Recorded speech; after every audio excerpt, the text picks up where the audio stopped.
I'm 13 years old and just said goodbye to my parents after they've dropped me off at the University of Iowa dorms for summer sleepaway genetics camp.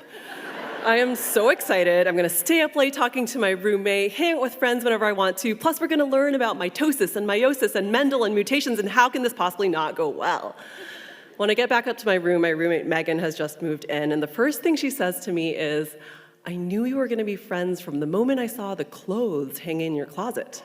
That's a little odd, but at least she likes me. And that first day, a small crew of girls forms around Megan and me, and I'm so excited, I've already made my friends. The first week of camp is a paradise of biology. We make 3D models of the double helix structure of DNA, lining up those A's and T's and C's and G's. We transcribe DNA sequences into RNA and translate that into amino acids and protein structures, and I feel like we've been given the secret code of life, which we have. I geek out over Punnett square problem sets and mapping pedigrees, shading those circles and squares to show how a disease is transmitted through a family. Classic summer camp activities. It's the best. I have to admit, though, I'm getting some weird vibes from my new friends. Every morning as we walk through the university quad on the way to class, Heather makes fun of my hair and teases me about the keychains on my backpack. Tori scribbles on my homework and crumples it up. Megan starts borrowing my stuff without asking, and I find notes on my desk written in my eyeliner that say, "I'm wearing your sandals today." But it's okay, I know how to deal with people like this.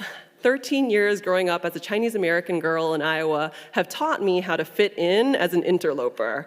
Be super nice, erase my own personality, go with the flow. It's never failed me before, and surely it's not gonna fail me at nerd camp, where by definition, no one here is too cool for school. So I keep trying to be as agreeable and accommodating as possible.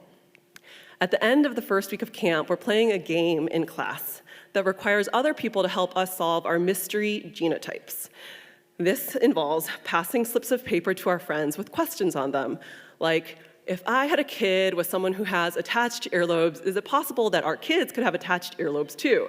And if the answer is no, then I know that I'm homozygous for the autosomal dominant trait of having detached earlobes. Super simple.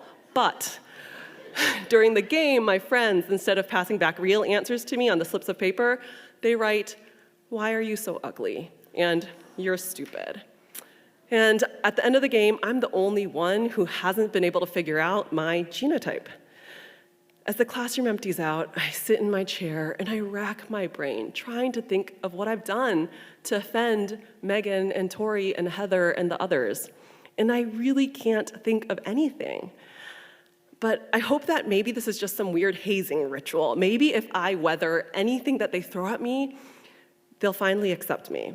So I trail along behind them to the cafeteria. We set our trays down at the same table where we always sit. And the other girls pass around a look. And Megan says, "I have a story to tell. Last summer at camp, there was this girl who no one liked, and she kept trying to hang out with us, and we didn't know how to get rid of her." Heat floods my face. Thus far, I have refused to read the signals that these girls have been sending me because I'm under the mistaken impression that ignoring meanness in other people is the nice thing to do and will make it go away. But now Megan here has told such an obvious parable that she's basically forcing me to read between the lines. I know she's talking about me. I know I'm not wanted. I get up quickly, bust my tray without having eaten, walk back to my room, but I can't even take refuge there because soon Megan and the other girls go back there to hang out, and I don't want them to see me crying. But I have a new problem. Tonight is the Friday night dance, and the last thing I want to do is go to a dance without any friends. So I ask the camp counselor if I can just stay in my room and read a book, but she says no.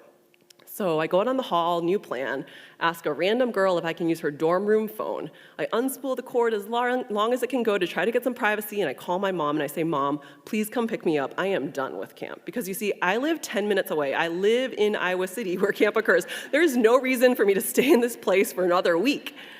But my mom says no. So my last plan is just to hide in a corner of this girl's room and try not to cry until the time of the dance. I shuffle off to the dance alone, and in the dorm basement, 90s tunes are pumping. "Wannabe" by the Spice Girls, "Everybody" by Backstreet Boys. And in my normal life, I'm too self-conscious to really be much of a dancer, but tonight I'm like, what the heck? I don't know anybody here who I care about. Why not let loose? Because these girls' rejection of me, yeah, it's kind of broken me, but it's also freed me. Because why contort myself into something else when it's not going to make people like me? Why not just be myself? So I let the music take over, and I dance. I get pulled into this big dance circle, and everyone around me is smiling, and I'm feeling the beat, and soon I'm smiling too. So when the camp counselor taps me on the shoulder and says, hey, your mom's here, I'm like, what? Why is my mom here? And then I remember that a few hours ago I was bawling and asking to go home. I end up staying at camp.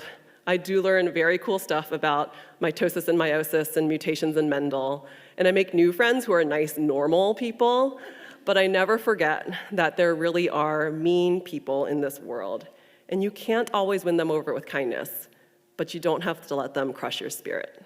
Thank you.